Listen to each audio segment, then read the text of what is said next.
नमस्कार, मी पंजाब डक. आज आहे 16 जून 2026. तर बरेच शेतकऱ्याचे फोन आले आणि म्हटले की हे जे वारं आहे ते हे कधी बंद होईल. तर सर्वप्रथम हे वारं कधी बंद होणार त्याबद्दल अगोदर खुलासा करणार आहे. तर काही ठिकाणी 18 तारखेला वारं बंद होईल, काही ठिकाणी 19 जूनला बंद होईल, काही ठिकाणी 20 जूनला बंद होईल आणि काही ठिकाणी 21 जूनला वारं बंद होईल. जिथं समजा लवकर 19 जूनला झालं तिथं लवकर पाऊस येईल, 20 जूनला झालं त्याच्या 2 दिवसांनी तिथं पाऊस म्हणजे उशीर आहे. पण वारं मात्र 20 जूनपर्यंत बंद होणार आहे म्हणून हा अंदाज लागेचा. 20 जूनच्या नंतर टेम्परेचर देखील उष्णतेची लाट देखील कमी होणार आहे म्हणून हे अंदाज लागायचा. आणि राहिला प्रश्न आता परत शेतकऱ्याचा असा प्रश्न आहे, खरंच दुष्काळ पडणार आहे का? तर सर्व शेतकऱ्याला सर्वप्रथम सांगतो, दुष्काळ हे मनातला काढून टाका. दुष्काळ वगैरे काही पडणार नाही. जूनच्या शेवटच्या आठवड्यात मात्र शेतकऱ्याच्या पेरण्या होणार आहे एवढं मी सांगू इच्छितो. काही जणांच्या जूनच्या शेवटच्या आठवड्यात होईल आणि त्याच्यातून जर काही शेतकरी उरले तर 10 जुलै ते 15 जुलैमध्ये पेरण्या होतील. पण शेतकऱ्याच्या पेरण्या होणार एवढं निश्चित आहे, कारण की जूनच्या शेवटच्या आठवड्यात चांगला राज्यात पाऊस येणार आहे. आणि ते पाऊस काय होणार आहे, विदर्भाकडून येणार आहे. काय असते माहिती आहे का, तुम्हाला सांगू इच्छितो की मान्सून केरळमधून दाखल झाल्याच्या नंतर पुढे सरकारच्या नंतर महाराष्ट्रात दाखल झाला आणि त्याच्यानंतर स्थिरावला आणि असं उभं वारं सुटलं की काय होतं, मग पाऊस काय होतं, मग पूर्वेकडूनच पाऊस येत आहे. मग परत काय होतं ते इकडून पाऊस येत नाही, मग पूर्वेकडून पावसाला सुरुवात होती. मग पूर्वेकडून म्हणजे कोणता येत आहे, विदर्भ इकडून तेलंगणाकडून, मग तिकडून पाऊस येणार आणि महाराष्ट्रातल्या परत शेतकऱ्याच्या पेरण्या लागणार म्हणून हे अंदाज लक्षात. पण दुष्काळ वगैरे काही पडणार नाही. जूनच्या शेवटच्या आठवड्यात मात्र सगळ्याच्या पेरण्या लागतील म्हणून हे अंदाज लक्षात यायचा. पेरणी करताना सर्व शेतकऱ्याला सांगू इच्छितो, सगळ्यांची पेरणी एकदम होणार नाही.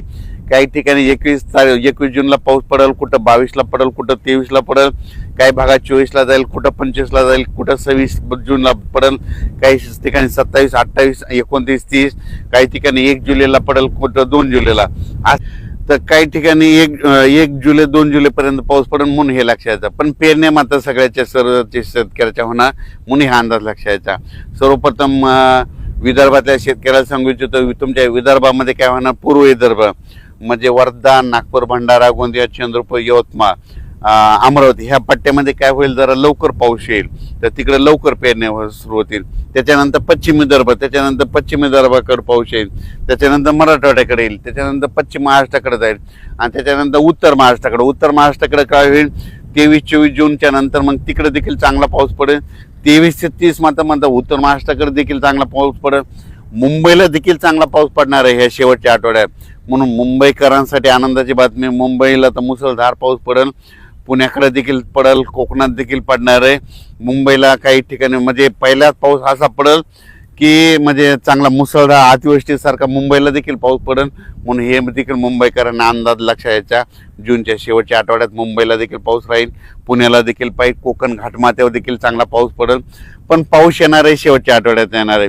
सर्वप्रथम मी पहिल्यापासूनच काय म्हणलो होतो की निसर्गाकडे झाडाकडे कोणी लक्ष देत नाही. तुम्हाला सांगतो, वाढत्या तापमानामुळे काय झालं, निसर्ग 22 दिवस पुढे सरकारला, उन्हाळा 22 दिवस पुढे सरकारला, पावसाळा 22 दिवस पुढे सरकारला आणि हिवाळा 22 दिवस पुढे सरकारला. दरवर्षी 7 जूनला पाऊस येतो ना, मग त्या 7 जूनमध्ये 22 मिसळा ना, मग किती व्हायले, दरवर्षी 25, 26, 27, 28 जूनला महाराष्ट्रात पेरण्या लागतील म्हणून हे वर्षानुवर्षाचा अंदाज लक्षात घ्या. आता पुढच्या वर्षी 2027ला देखील अशीच परिस्थिती राहणार. 2027ला देखील काय होणार, जूनच्या शेवटच्या आठवड्यातच पेरण्या होणार. 28ला देखील अशीच परिस्थितीवर राहणार, जूनच्या शेवटच्या आठवड्यात पेरण्या होणार.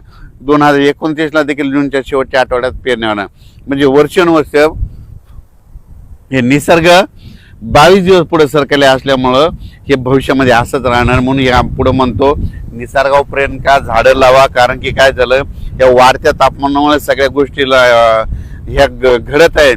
ग्लोबल वॉर्मिंग, पृथ्वीचं तापमान वाढत चालल्यामुळे ह्या सगळ्या गोष्टीला आपल्याला सामोरे जावं लागणार आहे. म्हणून भविष्यामध्ये झाडं लावावीच लागतील. झाडं लावा आणि पृथ्वीचं तापमान कमी करा. शेतकऱ्याला परत सांगतो की शेतकऱ्यांना घाबरू नका. हे तुम्ही जर मोबाईल उघडलं की तुम्हाला ते एल निनो नाव दिसेल. तुम्हाला सांगतो, आता तुम्ही वाटल्यास ना ते पेरू देशात तिथलं समुद्राचं तापमान करा, तिथून खाल्ल्या भागातलं तापमान करा. खाल्ल्या भागामध्ये थंडी आणि वर्दी देखील एवढं काही एल निनो वगैरे काही नाही. तुम्हाला गोष्टी घडत आहेत. आणि तुम्हाला सांगतो पाऊस नाही पडायला लागलं की ते एल निनो लावतात. आता याच्यानंतर तुम्ही बघा 20 तारखेच्या नंतर हे सगळं एल निनो पाऊस सुरू झाला की एल निनो हे सगळं बंद करून टाकतात की म्हणतात एल निनो हे झालं असं म्हणतात. तुम्हाला सांगतो हे सगळं काही नसतं. 2 समुद्र आहेत भारताला, 2 समुद्र आहेत, अरबी समुद्र, बंगालच्या खाडीचा समुद्र. अरबी समुद्रातला जरी पाऊस नाही आला तर बंगालच्या खाडीचा पाऊस येतो, आपल्या भारताला पाऊस पडतो. म्हणून म्हणतो पाऊस येणार आहे निश्चित, पेरण्या होणार आहे. यावर्षी सरासरी इतका पाऊस पडणार आहे, परतीचा पाऊस धुमाकूळ घालणार आहे. म्हणून हा अंदाज सर्व शेतकऱ्यांनी लक्षात घ्यायचा. शेतकऱ्यांना घाबरून नका, यावर्षी दुष्काळ वगैरे काय पडणार नाही. जूनच्या शेवटच्या आठवड्यात पेरण्या लागतील, त्याच्यातून उरले तर 10 जुलै ते 15 जुलैमध्ये सगळ्यांच्या पेरण्या होणार आहे. म्हणून शेतकऱ्यांना घाबरून जाण्याचं कारण नाही. आपण आपलं फक्त तयारीला लावा. जमिनीमध्ये पाऊस पडल्याच्या नंतर चांगली ईदभर ओल गेल्याच्या नंतर पेरणीचा निर्णय घ्या. नसता मग 4 बोट 6 बोटवर पेरणी करू नका. पण पाऊस येणार आहे एवढं निश्चित आहे. दुष्काळ वगैरे काही पडणार नाही. घाबरून जाण्याचं काही कारण नाही. धन्यवाद.